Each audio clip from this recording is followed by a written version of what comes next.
тамаша сөз бұл өмірде әке деген.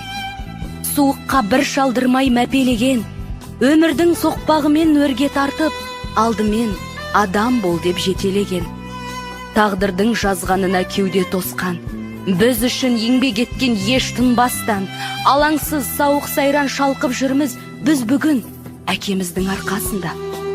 Ана жан, шаңыраққа болдың пана, жамандық қылмаушы едің ешбір жанға, амал не, жоқсыз бүгін ортамызда, сағындық әке ананы баршамызда.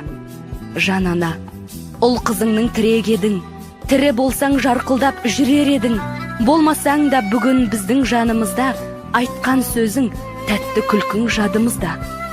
Жұбанышпен жанымыз жабырқаулы, сағынышпен туғандарың еске алады, өзіңізбен өткен күндер жадымызда мәңгіге сақталады.